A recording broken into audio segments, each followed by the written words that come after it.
महाभारत का नाम आते ही भयंकर युद्ध की छवि मन और दिमाग में बनने लगती है। साथ ही पांडव और कौरव दो पक्ष सामने आ जाते हैं। ऐसा इसलिए है कि महाभारत के यही दो मुख्य पात्र रहे हैं। पांडवों में जहां भाइयों का नाम, उनकी पत्नी और बेटों का नाम सामने आता है, लेकिन कौरवों में केवल दुर्योधन का नाम सबसे ज्यादा लिया गया है। ऐसे में सवाल ये उठता है कि क्या दुर्योधन का विवाह हुआ था? क्या दुर्योधन के कोई औलाद भी थी? अगर विवाह हुआ था तो किससे और कहां, कैसे हुआ था? दुर्योधन की मृत्यु के बाद उसकी पत्नी का क्या हुआ? इन सभी सवालों के जवाब आपको आज के इस वीडियो में देखने को मिल जाएंगे। इसके अलावा दुर्योधन की पत्नी को लेकर एक कहावत भी बहुत ज्यादा प्रचलित है, कहीं की ईंट कहीं का रोड़ा, भानु में कुनवा जोड़ा। आखिर ये कहावत क्यों बनाई गई, इसका जवाब भी आपको आज के वीडियो के अंत तक मिल जाएगा, इसलिए इस वीडियो को शुरू से लेकर अंत तक पूरा देखें। दोस्तों, लोगों को दुर्योधन के विवाह के संबंध में जानकारी न होने से लोग मानते हैं कि दुर्योधन का विवाह हुआ ही नहीं था, लेकिन ऐसा नहीं है। दुर्योधन दरअसल विवाहित था। कहा तो यहाँ तक जाता है कि दुर्योधन की पत्नी का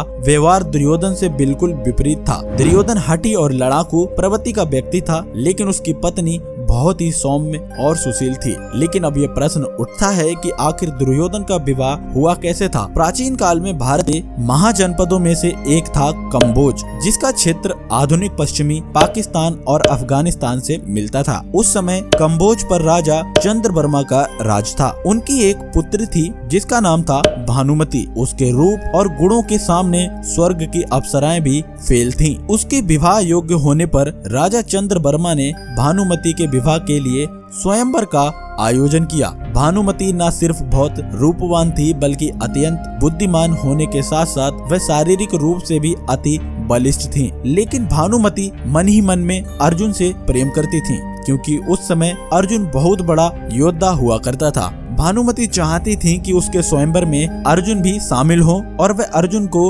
वरमाला पहनाकर अपना पति स्वीकार करेंगे। लेकिन स्वयंवर के दिन अर्जुन को आवश्यक काम से बाहर जाना पड़ा। इस वजह से वह इस स्वयंवर में शामिल नहीं हो पाए। लेकिन उसके स्वयंवर में दुर्योधन, कर्ण, जरासंध, शिशुपाल जैसे पराक्रमी वीर आए थे। जब स्वयंवर स्थल पर भानुमति पूरे श्रृंगार के साथ आई तो वहाँ मौजूद सभी राजाओं के मुंह खुले के खुले रह गए। ऐसा सौंदर्य ना ही किसी ने देखा था और ना ही किसी ने सोचा था। जब दुर्योधन की नजर भानुमति पर पड़ी तो उनका मन मचल उठा। उसने ठान लिया कि भानुमति से वही विवाह करेगा, परंतु भानुमति को दुर्योधन बिल्कुल भी पसंद नहीं था। इसलिए वरमाला को लेकर कुछ समय के लिए दुर्योधन के सामने वह रुकी और फिर आगे बढ़ गई। ये देखकर दुर्योधन अत्यंत क्रोधित हो उठा और भानुमति को पकड़कर जबरन उससे माला अपने गले में डलवा ली। वहाँ मौजूद बाकी राजाओं में आक्रोश फैल गया और उन्होंने इस बात का विरोध किया। तब दुर्योधन ने सभी योद्धाओं को कर्ण से युद्ध करने की चुनौती दे डाली। कुछ ने युद्ध की चुनौती स्वीकार भी की तो उन्हें कर्ण ने पलक झपकते ही हरा दिया। इस स्वयंवर में सभा से जरासंध भी मौजूद था, जो उस समय बहुत ही पराक्रमी राजा हुआ करता था। उसने अभी तक कभी भी हार का सामना नहीं किया था। उसने कर्ण को चुनौती दे डाली। इसके बाद कर्ण और जरासंध के बीच काफी भयानक युद्ध छिड़ गया। लगभग 21 दिनों तक ये युद्ध चला और अंत में कर्ण ने जरासंध को हरा दिया। भानुमति हस्तिनापुर अकेले नहीं आना चाहती थी, इसलिए वह अपनी सबसे प्रिय और सुंदर सखी सुप्रिया को अपने साथ लेकर आई। कर्ण के शौर्य से भानुमति भी बहुत ज्यादा प्रभावित हुई थी। इसी कारण विवाह के बाद हस्तिनापुर आने पर उसे कर्ण के साथ समय व्यतीत करना बहुत ही ज्यादा भाता था। भानुमति को हस्तिनापुर ले आने के बाद दुर्योधन ने भानुमति के अपहरण को यह कहकर अपने आप को सही ठहराया कि भीष्म पिता भी अपने सौतेले भाइयों के लिए अम्बा, अंबिका और अंबालिका का हरण करके ले आए थे। इस तर्क से भानुमति भी मान गई और दोनों ने विवाह कर लिया। दुर्योधन ने सुप्रिया का विवाह कर्ण के साथ करा दिया था। शुरुआत में जहाँ भानुमति दुर्योधन के गलत तरीके से विवाह करने को लेकर उससे नाराज थी, लेकिन धीरे धीरे उन दोनों के बीच नजदीकियां बढ़ने लगी और एक दूसरे से वो दोनों आपस में प्रेम करने लगे। इन दोनों से लक्ष्मण नामक एक पुत्र तथा लक्ष्मणा नामक एक पुत्री भी हुई थी। दोनों की परवरिश काफी शाही अंदाज में हुई। जब ये दोनों बड़े हो गए तो इनके पिता दुर्योधन ने सांसारिक नियमों के अनुसार इन दोनों के विवाह के बारे में सोचना शुरू कर दिया। दुर्योधन कर्ण के साथ अपनी मित्रता को पक्का करने के लिए उसके बेटे वृषसेन से अपनी बेटी लक्ष्मणा का विवाह करना चाहता था। ऐसा उसने किया और अपनी बेटी का विवाह उसने कर्ण के बेटे के साथ तय कर दिया। लक्ष्मणा भी वृषसेन से बहुत प्रेम करती थी, लेकिन इन दोनों का विवाह सामान्य तौर पर न करके एक स्वयंवर के माध्यम से करने का फैसला लिया गया। ये फैसला केवल समाज को दिखाने के लिए लिया गया था। बाकी लक्ष्मणा पहले से ही वृषसेन को अपना दूल्हा मान बैठी थी। लक्ष्मणा भी अपनी माता भानुमति की तरह सुंदर, सुशील और बुद्धिमान लड़की थी, जिसकी ख्याति चारों ओर फैली हुई थी। हर वीर और महावीर लक्ष्मणा से विवाह करना चाहता था, इसलिए सभी इस स्वयंवर में शामिल हुए। इस स्वयंवर में श्री कृष्ण के पुत्र सांब भी शामिल हुए थे। लक्ष्मणा को देखकर उनके सौंदर्य पर सांब मोहित हो गए, लेकिन जब वरमाला लेकर लक्ष्मणा सांब के आगे से निकल गईं और उन्हें अनदेखा कर दिया तो सांब को बहुत ज्यादा क्रोध आया। उन्होंने जबरदस्ती लक्ष्मणा से अपने गले में माला डलवा ली। वीरों से भरी इस सभा में हर कोई व्यक्ति क्रोध से आग बबूला था और सबसे अधिक गुस्सा दुर्योधन को आया। दुर्योधन ने श्री कृष्ण के पुत्र को बंदी बनाकर काल कोठरी में डाल दिया और अपनी पुत्री का विवाह वृषसेन के साथ करने की योजना बनाने लगा। लेकिन तभी ये बात श्री कृष्ण के बड़े भाई बलराम को पता चली और उन्हें इस बात को सुनकर बहुत अधिक क्रोध आ जाता है। वह दुर्योधन को सबक सिखाने के लिए युद्ध की तैयारी करने में लग जाते हैं, लेकिन दुर्योधन बलराम से युद्ध करना नहीं चाहता था, क्योंकि उसे पता था कि वह युद्ध में कभी न कभी हारेगा जरूर। बलराम से कोई भी उस समय जीत नहीं सकता था, इसीलिए दुर्योधन ने इस बात को प्यार से निपटाने के बारे में सोचा। उसने अपनी पत्नी से इस बारे में विचार विमर्श किया और इस मामले को सुलझाने के लिए आग्रह भी किया। भानुमति श्री कृष्ण की बहुत बड़ी भक्त थी, इसलिए दुर्योधन को पता था कि भानुमति के अलावा कोई भी व्यक्ति ऐसा नहीं है जो इस मुद्दे को सुलझा सके। भानुमति ने भी इस मामले को अपने हाथ में लिया। बातचीत के माध्यम से इस मामले को उन्होंने सुलझाने का प्रयास किया।